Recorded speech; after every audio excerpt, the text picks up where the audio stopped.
Om Om Swastiastu. Swastiastu. Halo sahabat penyuluh, berjumpa kembali saya dengan Mary dalam acara Ngorte Pagi, ngobrol ringan tentang agama.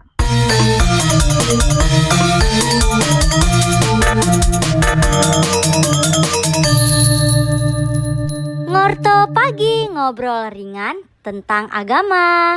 Hari ini kita akan membahas fenomena yang sedang ramai nih, Belijero. Ini sepertinya para pemuda dan pemudi kita melakukannya ya biasanya, dan itu banyak terjadi. Tema hari ini adalah antara cinta, kesalahan, dan tanggung jawab. Itu apa? Fenomena hamil di luar nikah. Gitu. Dan ini sering terjadi. Nah, menurut Belijero, jadi dengan narasumber kita hari ini ya, saya belum memperkenalkannya. Hari ini ada Bapak Ikade Satria SAG MPDH. Bagaimana kabar hari ini? Astungkare sehat. Sekarang sehat ya. Hari ini kita akan membahas yang agak sedang ramai diperbincangkan. Apalagi kita di Bali ya, khususnya ada yang namanya sing beling sing nganten gitu, sing beling sing juang gitu. Seperti rasanya itu test drive dulu kan gitu ya. Nah, bagaimana nih menurut pandangan agama Hindu Bejero tentang hamil di luar nikah? Baik, suksema. Sebenarnya sing beling sing nganten, kemudian kata test drive, itu sesungguhnya pembiasaan yang keliru sebenarnya. Karena ketika seorang laki perempuan berpacaran, dia saling mengenal. Dalam ilmu psikologi Hindu disampaikan bahwa ada pengenalan pacaran yang sehat, saling mengenal karakter. Nah, lalu kemudian kata sing beling sing anten ini juga angsokine kan anak tuane gitu. Jadi isi dulu dah, kalau mau dia hamil baru ambil. Nah, kalau kemudian seorang perempuan dengan segala ketulusannya melepaskan apa yang dia miliki, lalu kemudian tidak hamil, lalu kemudian tidak dinikahi, betapa sakitnya perempuan. Dan di dalam kitab kita disampaikan apabila manusia perempuan disakiti, tidak dihargai, tidak dihormati, di sana ada kehancuran. Jangan-jangan kehancuran yang selama ini kita terima itu adalah atas dasar kekeliruan kita tidak menghargai perempuan. Jadi sing beling sing anten jangan dijadikan pembiasaan. Mau punya anak, tidak punya anak, itu adalah anugerah. Jadi itu yang perlu dipahami. Kemudian yang kedua, ketika dia terjadi hubungan seksual, jadi di dalam sastra itu disampaikan hubungan seksual untuk menghasilkan anak tidak boleh dilakukan sebelum upacara wiwaha samgraha atau wiwaha samskara, atau disebut dengan upacara pernikahan dengan triupasaksi. Tetapi bahwa kemudian dia itu saling mengenal satu sama lain tidak dalam rangka untuk menghasilkan keturunan, itu tidak terbaca. Kami belum sempat membaca, tidak pernah membaca bahwa boleh atau tidak, karena tidak untuk membuat keturunan, itu kami tidak bisa terjemahkan itu. Nah, seandainya kemudian hubungan itu menghasilkan hubungan yang belum menikah, niki belum sah, lalu kemudian menghasilkan kehamilan, lalu kemudian mereka sudah, yang perempuan sudah hamil, tidak dinikahi, ini namanya hubungan di luar pernikahan dan menghasilkan keturunan. Ini luar biasa menghasilkan karma buruk bagi keduanya, baik sisi perempuan maupun sisi laki-laki. Di dalam lontar, di lontar dampan di Lelangonan, di sana dinyatakan bahwa apabila ada anak lahir di luar pernikahan, ini disebut dengan anak-anaking semare dudu.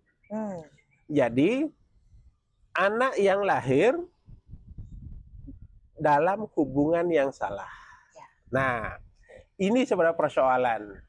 Karena kemudian begitu anak ini lahir dia tanpa bapak, Mm-mm. lalu kemudian bagaimana kelangsungan hidupnya, Mm-mm. bagaimana beratnya dia menghadapi bully dari orang-orang. Mm-mm. Nah, ini kemudian menjadi persoalan baru kita.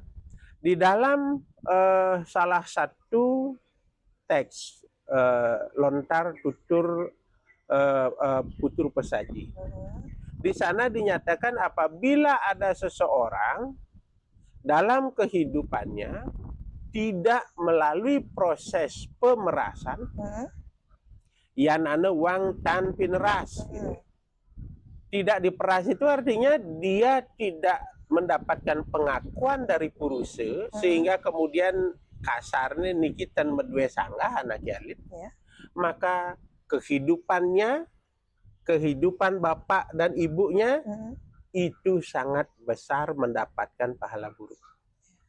Nah, dalam konteks ini kemudian perlu kita pahami bahwa upacara pernikahan, perkawinan, wiwaha samskara itu adalah upacara yang mutlak penting. Harus dilakukan sebelum menghasilkan keturunan. Bahwa kemudian setelah ada pernikahan, lalu kemudian keturunannya itu lambat, keturunannya itu bahkan tidak ada, itu adalah anugerah dalam kehidupan. Karena di dalam lontar putru pesaji juga dinyatakan apabila ada orang dengan perilaku seperti ini, maka dia akan lahir menjadi orang begini. Apabila ada orang dalam kehidupannya melakukan kesalahan, membunuh Brahmana, menyakiti Brahmana, atau bahkan membunuh orang tuanya, maka kemudian pada kelahiran berikutnya dia itu akan mendapatkan penderitaan. Salah satu penderitaannya adalah tidak memiliki orang tua atau yatim piatu, baik dari berbagai alasan, apakah ditinggalkan atau tidak diakui. Nah, mungkin kan persoalannya hamil di luar nikah itu bagi semeton Hindu kita menjadi biasa. Padahal jelas itu di dalam lontar Resi Sabina dan lontar Semarang Krida Laksmana dinyatakan apabila kamu bang dan kamu peta atau disebut sukle swanita itu bertemu belum proses upacara penyucian atau wiwaha samskara, itu akan menjadi anak-anak penjelmaan kumiligi, penjelmaan daripada buta.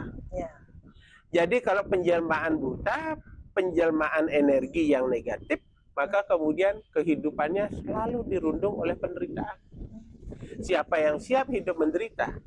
Kita yang hidup serasa sudah baik-baik saja tetap juga mendapatkan penderitaan. Apalagi kemudian melakukan hal-hal buruk, ya nambah penderitaan kita. Jadi marilah kita untuk tidak siap menerima penderitaan itu, sehingga jangan membuat penderitaan baru. Jadi memang ternyata hamil di luar nikah itu justru dari Hindu sangat banyak ada dampak negatifnya. Nah, kemudian ini kan juga banyak permasalahan ya, Bijero. Jadi ketika hamil duluan sebelum menikah, memang masih banyak yang mau bertanggung jawab ya. Oke, dengan masalah itu berarti anaknya sudah ada yang mengakui. Tapi ketika si perempuan ini hamil dan si laki-laki ini tidak mau mengakui, meninggalkan, pokoknya tidak mau jumpa lah. Nah, nanti ini anaknya dalam istilah Bali nih disebut panak bebinjat nih, Bu Jero. Nah, bagaimana jika mereka sampai lahir anak ini sehingga disebut panak bebinjat, kemudian apakah itu akan memberikan dampak negatif yang lebih banyak kepada anak atau ke orang tua? Bagaimana, Bu Jero? Kalau ditanya dampak negatifnya sebenarnya semuanya kena. Bapak ibunya kena, anak juga kena. Persoalan anak bebinjat itu sebenarnya begini. Apabila ada anak lahir tidak melalui proses upacara wiwaha samskara, wiwaha samskara itu ada 3 hal. Ada dewa saksi, ada manusia saksi, dan ada buta saksi.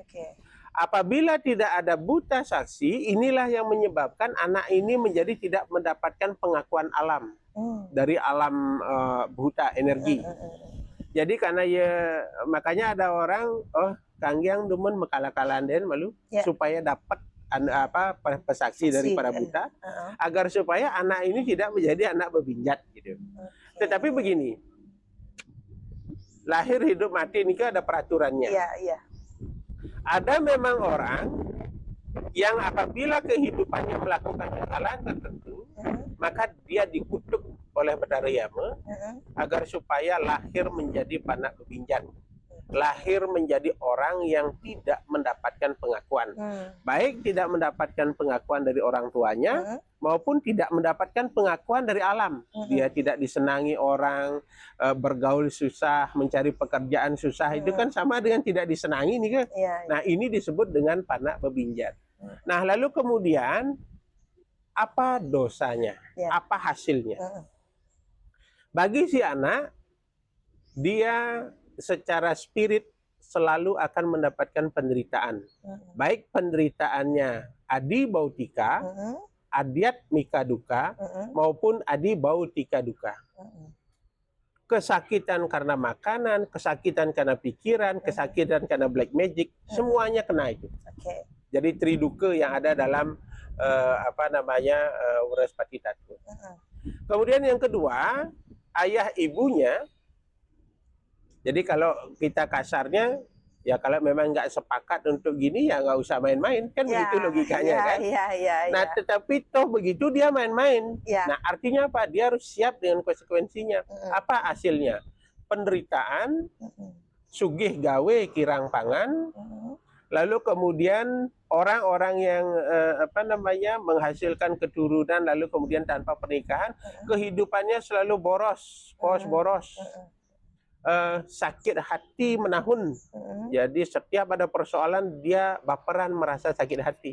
Kenapa? Karena dia sudah melakukan kesalahan sebelumnya yang belum dia tebus, lalu kemudian kesalahan itu terus menghantui kehidupannya. Bayangkan sugih gawe kirang pangan. Banyak pekerjaannya tapi hasilnya sedikit. Nah, orang-orang yang baik itu adalah orang-orang yang kirang gawe sugih pangan. Dia walaupun sedikit kerja tapi mesari. Itu orang baik. Nah, maka dari itu jangan membiasakan perilaku, perbuatan-perbuatan yang buruk kalau memang kita ingin mendapatkan kebaikan itu. Kalau kemudian perilaku buruk kita biasakan karena pembiasaan selanjutnya akan menjadi pembenaran, ini persoalan kita. Bukan, jangan salahkan ide Bathara atau salahkan leluhur.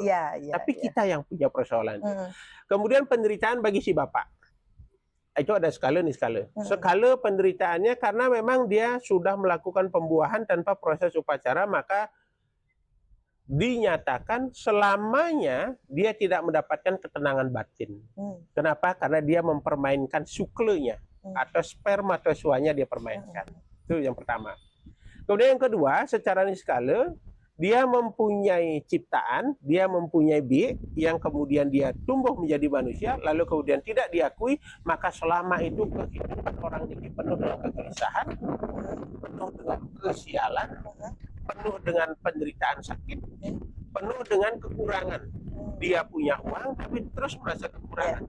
Artinya apa? Penderitaan itu, kita orang kan sekarang menderita, nggak punya makan untuk besok, nggak punya uang, menderita, wajar. Tetapi dia punya uang, dia punya makan, tapi dia hidupnya menderita. Bayangkan ada semut yang mati di tengah-tengah gula yang begitu banyak. Ada tikus yang mati di tengah-tengah padi yang begitu berkumpulan. Artinya apa? Penderitaan yang luar biasa. Nah, maka dari itu, orang-orang yang tidak bertanggung jawab atas perbuatannya, sampai kapanpun dia tidak mendapatkan kepercayaan dari alam semesta. Karena dia mempertanggungjawabkan perbuatan itu saja tidak bisa, apalagi dia mau mendapatkan tanggung jawab lain. Maka alam akan memberitahu, oh kamu ku kasih tanggung jawab itu saja nggak beres, nggak mungkin aku kasih tanggung jawab yang lain. Apa gunanya hidup kalau kita nggak diberikan tanggung jawab oleh alam kan? Nah, maka ini penguatan ini yang perlu kita sampaikan, bahwa jangan sekali-sekali melakukan hubungan di luar pernikahan, karena itu akan menjadi anak-anak king semaradudu. Lalu yang kedua, jangan menambah penderitaan karena hidup kita lahir sudah menderita. Iya. Jangan dibuat Karena menderita membawa lagi. karma ya. Ya, Oke, kemudian pertanyaan terakhir. Yeah. Seorang anak itu kan tidak memilih dilahirkan di mana. Saya Yeah. mau lahir dari anak orang kaya. Yeah. Saya mau lahir dari anak orang miskin. Kan nggak Yeah. bisa ya, Bu Yeah. Jero. Nah, sekarang dengan misalnya seorang anak ini lahir tanpa ayah. Yeah. Atau tanpa ibu, bagaimana sih menurut Hindu solusinya agar anak itu tidak merasa minder, tidak punya anak? Justru dengan kelahirannya dia itu kan harus menyelesaikan karmanya. Nah, bagaimana menurut Hindu solusi agar anak tersebut tidak merasa minder dan tidak merasa bahwa hak asasinya itu dilanggar gitu? Mungkin bagaimana, Bu Jero? Yang pertama, kalau menurut pandangan Hindu yang patrilineal, di mana kepurusan, senun yang lah bapa, nu ada tanggung sama gelantingan, baik secara skala maupun niskala.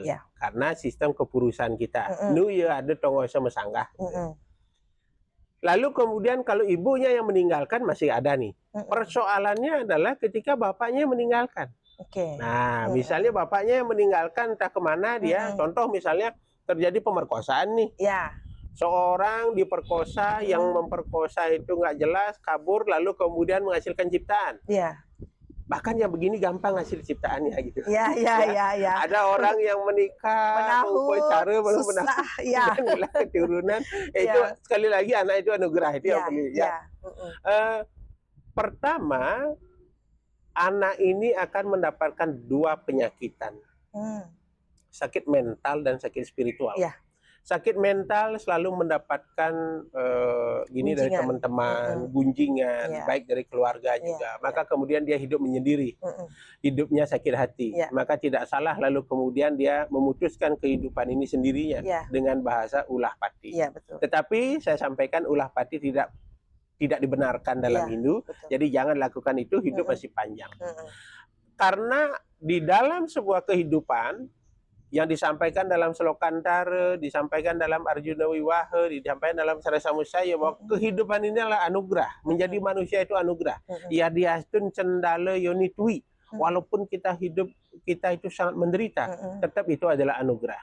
Siapapun mereka yang memang berasal dari hubungan yang tidak sah, maka hiduplah bahagia dengan cara sendiri. Tetapi ada cara lain. Yang pertama, apabila seorang perempuan memiliki anak, maka satu, bisa diperas anak ini oleh kakek dan neneknya. Bapak ibunya perempuan, bapak ibunya si ibu ya. Kalau orang tuanya karena berbagai persoalan tidak mau meras, dengan bahasa ini tidak menerima, maka minta bantuan kepada kakak-kakaknya yang laki-laki. Itu meras. Lalu kemudian apabila ini juga tidak, boleh orang lain yang meras. Wajib niki diperas agar supaya anak ini tidak mendapatkan penderitaan yang berkepanjangan, sehingga dia punya tempat cantelan. Cantelan itu dalam konteks spirit, rongtlu, kemulan, betariang guru, lalu kemudian pada konteks skala, dia ada sah menjadi manusia, logikanya begitu. Nah, lalu kemudian kalau ritual-ritual peras ini sesungguhnya adalah solusi terhadap persoalan ini. Terlebih kemudian sekarang ada dunia pariwisata, ada kemudian orang-orang dari entah dari mana, lalu kemudian melakukan hubungan, lalu kemudian ditinggalkan dan menghasilkan anak. Nah, ini kemudian solusinya adalah proses pemerasan. Mau tidak mau, dia adalah bagian dari keluarga, dia adalah manusia, atas nama hak asasi manusia, atas nama menyelamatkan kehidupan, maka kita harus memberikan solusi, dia diperas.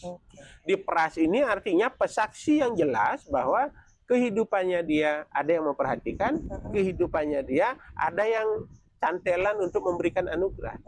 Karena apabila dia memiliki kesusahan besok-besok, ada tempat mengadu, betariang guru. Ada tempat untuk meminta bantuan keluarga yang meras. Jadi sebenarnya kalau kita berpikir bahwa kehidupan adalah anugerah, siapapun dia yang hidup menjadi manusia, apapun kondisinya, apapun statusnya, dia harus tetap bersyukur. Jangan sampai kemudian dia menyatakan, oh, teman-temannya bilang begini begitu, dia terbawa arus lalu kemudian bersedih ria. Jangan. Hidup ini susah. Diberikan kehidupan ini adalah anugerah. Maka kemudian siapapun dia yang memeras, siapapun yang punya hati untuk memeras, membantu, dia memperoleh karma yang luar biasa. Itu disebut dengan pembebasan. Jadi memiliki keturunan kan pembebasan. Lalu kemudian meras itu juga adalah pembebasan. Tetapi pembebasan ini bersyarat. Apabila pembebasan ini dilakukan dengan ketulusan, itu tanpa syarat. Hebat, anugerahnya luar biasa. Tapi kalau bersyarat, itu ya sesuai syaratnya. Maka sebaiknya sih bantu dengan tulus. Mari manusiakan manusia, itu dalam Hindu ya. Mari manusiakan manusia, jangan sampai kemudian ada manusia yang lahir lalu kita telantarkan. Lalu kemudian ada anjing yang terlantar di jalan, kita ambil, kita prosesi, lalu kemudian kita bawa ke salon. Ini yang keliru. Jadi manusia sebagai makhluk utama, jelas itu dalam cara sama saya. Maka manusia ini yang perlu dimuliakan. Dengan memuliakan manusia sebagai makhluk Tuhan, maka itu dharma yang utama. Ya betul sekali. Jadi luar biasa sekali ya untuk sahabat penyuluh. Jadi hamil di luar nikah itu justru tidak bagus ya, dan tidak disarankan oleh agama Hindu. Dan saya juga teringat dengan kata salah satu dokter Beli Jero, bahwa kalau di Hindu kan kita sudah dijelaskan bermacam-macam ya. Salah satu dokter berkata bahwa rahim itu adalah area Tuhan. Jadi punya anak dan tidak punya anak itu adalah kuasa Tuhan. Jadi tidak kita yang bisa menentukan.